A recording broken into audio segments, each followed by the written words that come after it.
वैसे तो ये क्लास 9th का चैप्टर है, बट इसमें बहुत सारी चीज़ें कवर होंगी और करंट अफेयर से भी रिलेटेड कवर होंगी। पहले तो ये देख लो हमारा ग्लोब छोटू सा कैसा लग रहा है।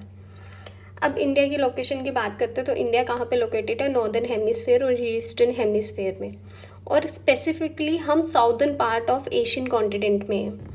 लैटिट्यूड और लॉन्गिट्यूड की बात करें, लैटिट्यूड 8 डिग्री 4 नॉर्थ में है और 37 डिग्री 6 मिनट नॉर्थ में। लॉन्गिट्यूड 68 डिग्री 7 ईस्ट में है और 97 डिग्री 25 ईस्ट में है। अब इंडिया स्ट्रेच कितना है, equator from the near the equator के पास है और to the subtropical zones में वेराइड क्लाइमेट कंडीशंस है। 37 डिग्री में वहाँ पे 8 डिग्री पे के पास है और यहाँ 37 degree. From western Gujarat to east Arunachal Pradesh बहुत सारी ईस्ट और वेस्ट में हमारा डिस्टेंस है। टाइम जोन देखा जाए तो किसके ऊपर बेस्ड है, 82 डिग्री 30 मिनट लॉन्गिट्यूड पे, जो कहाँ से पास होती है, मिर्ज़ापुर उत्तर प्रदेश। बहुत बड़ी क्वेश्चंस में आ भी सकता है। India has a single time zone, एक ही टाइम जोन है प्लस 5.5 घंटे का, ठीक है। वेस्ट हमसे 5.5 घंटे पीछे, हम आगे हैं। ब्रॉडनिंग कंट्रीज कौन, बॉर्डरिंग कंट्रीज हमारे साथ कौन सी है, नॉर्थ वेस्ट में है पाकिस्तान, चाइना, नेपाल, भूटान कहाँ पे, नॉर्थ और नॉर्थ ईस्ट में। बांग्लादेश और म्यांमार कहाँ पे, ईस्ट में है। श्रीलंका कहाँ पे, साउथ, और उसके साथ क्या लगा हुआ है, मतलब किसके साथ जुड़ी हुई है, पाक ऑफ स्ट्रेट के साथ। अब कोस्ट लाइन कितनी है, अभी ये कोस्ट लाइन में एक ट्विस्ट है, आगे आपको समझ आएगा कि अभी हम जो कोस्ट लाइन है हमने एक्सटेंड करी है। पहले कितनी थी, 7,516.6 किलोमीटर, और ये ब्रॉडेड किससे थी, बॉर्डेड किससे थी, एक साइड वेस्ट में अरेबियन सी, ईस्ट में बे ऑफ बंगाल और साउथ में इंडियन ओशन। अब जियोग्राफिकल सिग्निफिकेंस में देखते हैं कि इंडिया जो है ना पेनिनसुलर कंट्री, पेनिनसुला क्या होता है, जहाँ पे 3 साइड से किसी कंट्री को वाटर बॉडीज़ ने घेर के रखा हो। यहाँ पे ईस्ट और वेस्ट का जो स्ट्रैटेजिक पोजीशन है, ट्रेड और उसमें कल्चर में बहुत डिफरेंस है, बहुत वैरायटी है, और यहाँ से मतलब हम ट्रेड और कल्चर एक्सचेंज करते हैं थ्रू आउट द नेशंस। तो यहाँ पे जो इंडिया की अब ऑफिशियली रिवाइज्ड हुई है ना, ये कितनी हो गई है, 11,998.8 किलोमीटर्स हमने एक्सटेंड कर दी है। और ये कब फाइनलाइज हुआ, अप्रैल 2025 में। अब हमने क्यों इंक्रीज की coastline, the increase of approximately हमने 3,582 किलोमीटर्स तक एक्सटेंड की, मतलब 47%। इन्हांस्ड मैपिंग, क्योंकि जो कोस्ट लाइन है ना वो रीमेजर हुई फाइनल स्केल से, जो कंपेयर टू पहले क्या, अब जो स्केल से हुई उसका रेशो क्या था, 1:2 2,50,000। पहले का क्या था, 4,50,000। अब ये फाइनल स्केल जो कैप्चर्स है ना, ये डिटेल्स में बेज, इनलेट्स और माइनर इरेगुलरिटीज़ और स्मूथ, इन सबको लेके बता रहा है। एडवांस टेक्नोलॉजी आ गई जिससे हमने यूज़ करके इमेजिनरी पोजीशन से, एरियल फोटोग्राफी से, जीआई सॉफ्टवेयर से हमने एक्यूरेट मैपिंग करके हमने हमारी कोस्ट लाइन निकाली है।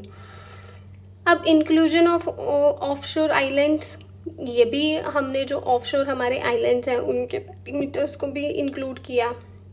फिर comprehensive rivers, mouths, creeks, backwaters, इन सबको भी काउंट किया। State wise coast line highlights में हमने क्या है, गुजरात का लॉन्गेस्ट कोस्ट लाइन है, पहले ये था 1600 किलोमीटर, अब कितना हो गया, 23,140.6 किलोमीटर। तमिलनाडु का 1068 किलोमीटर, आंध्र प्रदेश का 1053 किलोमीटर, वेस्ट बंगाल 721 किलोमीटर। अब जो ये जो कोस्ट लाइन है इसको इम्प्लाई किया है मैरीटाइम सिक्योरिटी के लिए, ठीक है। इससे इन्हांस होगी हमारी surveillance, security measures, coastline regulations में हमारी development, environment protection, disaster management के लिए हमें ज़रूरत है। फिर इंफ्रास्ट्रक्चर बनाने के लिए हमें कैसे प्लानिंग करनी है, इम्प्लीमेंटेशन करनी है, उसके लिए बहुत ज़्यादा ज़रूरत है। इन्वायरमेंटल कंजर्वेशन के लिए ज़रूरत है, डिटेल्ड में हम अंडरस्टैंड कर पाए कोस्ट लाइन को, एड्स को, प्रिजर्वेशन ऑफ कोस्टल इकोसिस्टम को, बायोडाइवर्सिटी को। अब फ्यूचर में ये क्या है कि हम हर बारी जो अपनी गवर्नमेंट ने प्लान बनाया है कि हर 10 साल के बाद हम इसे रिव्यू और अपडेट करा करेंगे, जो जो नई नई टेक्नोलॉजी आएंगी उनके हिसाब से हम अपनी कोस्ट लाइन को मेजर करके उसको फिक्स करा करेंगे। अब साइज़ की जो बात करते हैं, इंडिया का साइज़ कितना है? 3.28 किलोमीटर, 7th लार्जेस्ट कंट्री है। अब नेबरिंग कंट्रीज़, चाइना वो 3rd लार्जेस्ट है, पाकिस्तान, बांग्लादेश, नेपाल, भूटान, म्यांमार, अफ़गानिस्तान, श्रीलंका और मालदीव्स। अब यहाँ पे देखो जो कंट्रीज़ लार्जर देन इंडिया है, कौन सी है? पहली रशिया, दूसरी कनाडा, तीसरी China, 4th United state, 5th Brazil, 6th Australia और उसके बाद 7th कौन सी है? अपनी प्यारी इंडिया। 7th कौन सी? अपनी प्यारी इंडिया। अब ये देखो, ये पिक्चर है पोर्ट्स की, एयर रूट, सी रूट्स, ठीक है, उनके बारे में। ये सी रूट्स हैं हमारे। मेजर पोर्ट्स कौन कौन से इंडिया के? पहले 13 मेजर पोर्ट्स हैं। कोलकाता में स्वयं प्रसाद मुखर्जी पोर्ट, इसमें क्या, ये कहाँ पे है? श्यामा प्रसाद मुखर्जी पोर्ट, ये कहाँ पे? वेस्ट बंगाल में। Paradip port Odisha, Visakhapatnam port Andhra Pradesh, Chennai port Tamil Nadu, Kamarajar port Tamil Nadu, VO Chidambaram port Tamil Nadu, Cochin port Kerala, new Mangalore port Karnataka, Mormugao port Goa, Mumbai port Maharashtra, Jawaharlal Nehru port, जहाँ नवा शेवा भी कहते हैं जिसे, महाराष्ट्र में, देवनंदन port Gujarat, Vizhinjam international sea port कहाँ पे? केरला। अब जियोपॉलिटिकली कैसे इंपॉर्टेंट है 2025 में? स्ट्रैटेजिकली हमें देखा जाए तो ये जो विजिनीजम इंटरनेशनल सी पोर्ट जो है, ये इनाग्रेट कब हुआ था? मई 2025 में, ठीक है। ये करंट अफेयर्स के साथ पे आप इसको लिंक कर सकते हो। ये इंडिया का फर्स्ट डीप ट्रांसशिपमेंट पोर्ट है और यहाँ पे 10 नॉटिकल माइल्स का मेजर इंटरनेशनल शिपिंग लेन्स हैं। ये रिड्यूस करता है हम फॉरेन पोर्ट्स के ऊपर हमारी डिपेंडेंसी को रिड्यूस करता है, जैसे कोलंबो, सिंगापुर, और एनहांस करता है इंडिया का control over it's maritime trade route को। हमारा ट्रेड रूट इससे और अच्छा होगा, जो मेरीटाइम शिप रूट है वो हमारा और स्ट्रॉन्ग होगा। फिर गलेथिया बे पोर्ट जो ग्रेट निकोबार में है, ये डेजिग्नेटेड है as India's 13th major port में। ये कब हुआ था? 2024 में बना था और ये strategically node near the Malacca strait के साथ है और ये चोक पॉइंट है ग्लोबल शिपिंग के लिए, ठीक है, बहुत क्रिटिकल ग्लोब पॉइंट है।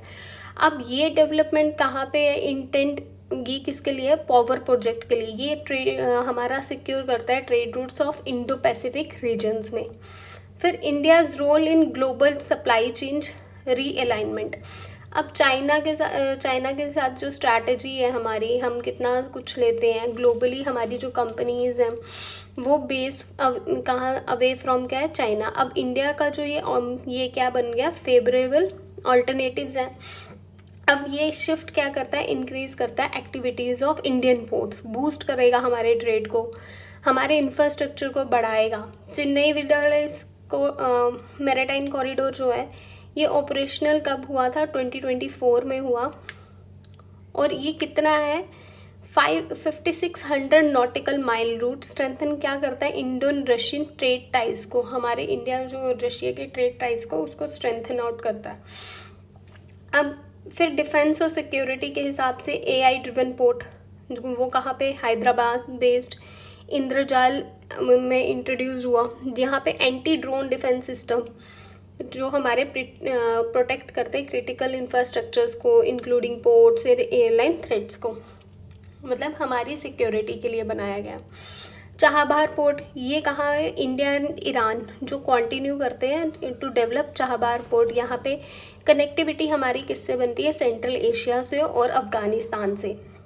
फिर legislative and infrastructure developments, Indian ports जो बिल हैं 2025 इंट्रोड्यूस करवाए जाते हैं ports, operationals, bills, align Indian maritime framework with international standard, promoting sustainable and efficient port development. फिर अब सागरमाला प्रोजेक्ट जो है, ये कितने प्रोजेक्ट्स हैं? 800 प्रोजेक्ट्स हैं जो फोकस्ड करते हैं मॉडर्नाइजेशन को, कनेक्टिविटी इन्हांसमेंट को, कोस्टल कम्युनिटी को, और इन्वेस्टमेंट कितनी है इसमें? 6 लाख करोड़ की।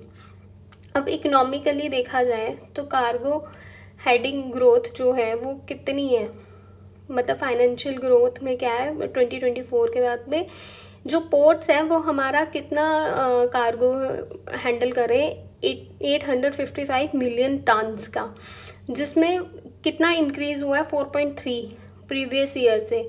और इसमें क्या हो गया? हमारी एफिशिएंसी इम्प्रूव हो गई, हमारा टर्नओवर जो हमारी एवरेज था टाइम का वो रिड्यूस कितना हुआ? 48% पिछले 10 सालों का। ठीक है, फिर आ गया प्राइवेट सेक्टर इन्वेस्टमेंट्स कितनी हुई? अगियास वोपक टर्मिनल्स जिसने सिग्निफिकेंट इन्वेस्टमेंट की है, कितने करोड़ की है? 28 करोड़ की, जिसमें लिक्विड और गैस स्टोरेज की कैपेसिटी को बढ़ाया गया इन मेजर पोर्ट्स में। फिर टेक्सटाइल इंडस्ट्री हमारी बूस्ट हुई है, जो बांग्लादेश से while land ports project generate हुआ, कितना? 1000 करोड़। हमें बांग्लादेश, तुर्की, अज़रबैजान इन सबको बॉयकॉट करना है, चाइना को भी बॉयकॉट करना है, क्योंकि जब इंडिया पाकिस्तान का भी ऑपरेशन सिंदूर चल रहा था तो इन्होंने ओपनली हम पाकिस्तान की हेल्प की। तुर्की ने तो ड्रोन्स भेजे, बिल्कुल ड्रोन्स भेजे, और हमने 2023 में तुर्की के साथ ऑपरेशन दोस्त चलाया था जब वहाँ पे अर्थक्वेक आया था, और हम वहीं पे डेस्टिनेशंस, वेडिंग्स वगैरह के लिए जाते हैं। भाई इंडिया में बहुत अच्छी डेस्टिनेशंस हैं, वहाँ पे जाओ। फिर अच्छा, अब स्ट्रेट क्या होता है? स्ट्रेट क्या होता है कि जो नैरो वाटर, दो वाटर लैंड है वो कनेक्ट होती हैं एक small border, larger border bodies से, ठीक है, और उसके बीच में एक कनेक्टिंग से कोई पाथवे होता है, उसे कहते हैं स्ट्रेट। अब इंडियन स्ट्रेट कौन कौन से पाक स्ट्रेट है? जो इंडिया और श्रीलंका के बीच में 10 डिग्री चैनल है Andaman and Nicobar, 9 degree channel है लक्षद्वीप आइलैंड, डुक्कन पास है साउथ अंडमान और लिटिल अंडमान में। Island groups in Bay of Bengal, island groups जो हैं वो बे ऑफ बंगाल और बे ऑफ बंगाल में कौन से? अंडमान निकोबार आइलैंड है, ये यूनियन टेरिटरी है 2 आइलैंड ग्रुप्स की। अरेबियन सी में लक्षद्वीप है, ये स्मॉलेस्ट यूनियन टेरिटरी है, कंसिस्टिंग ऑफ 36 आइलैंड्स, इसके अंदर 36 आइलैंड्स हैं।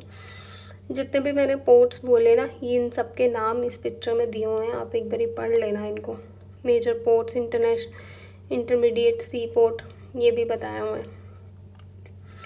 फिर टाइम और यूनिफॉर्मिटी में देखा जाए, अरुणाचल प्रदेश वर्सेस गुजरात।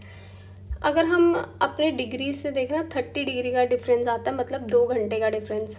पर इंडियन स्टैंडर्ड मैरीटाइम टाइम जो है हमने वो सेट कितना किया हुआ है? 5.5 घंटे का, एक ही है।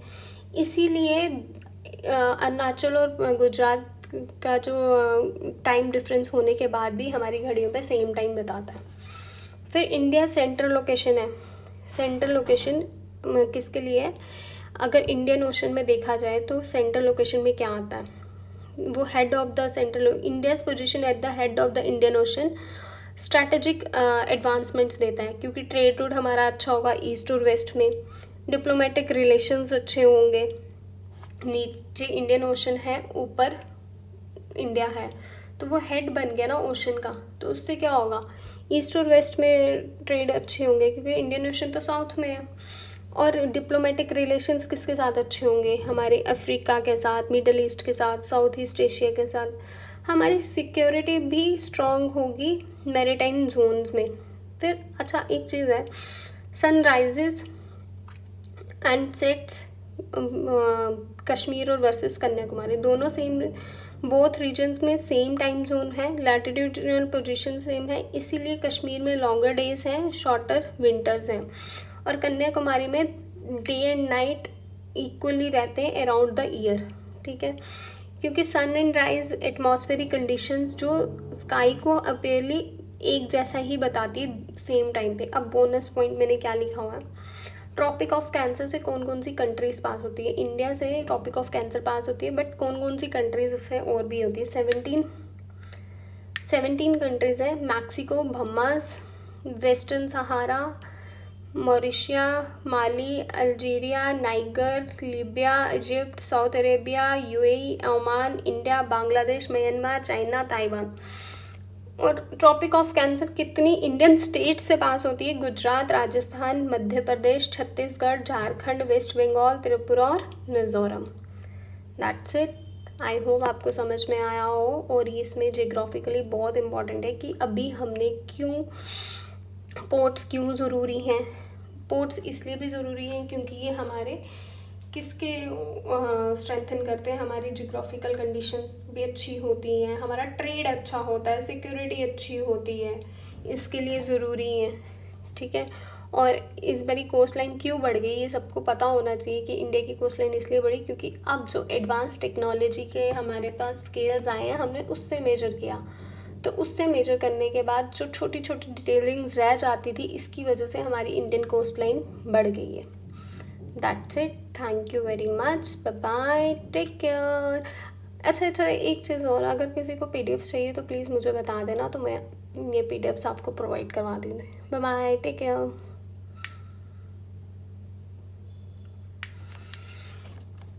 राधे राधे राधे राधे राधे राधे राधे राधे।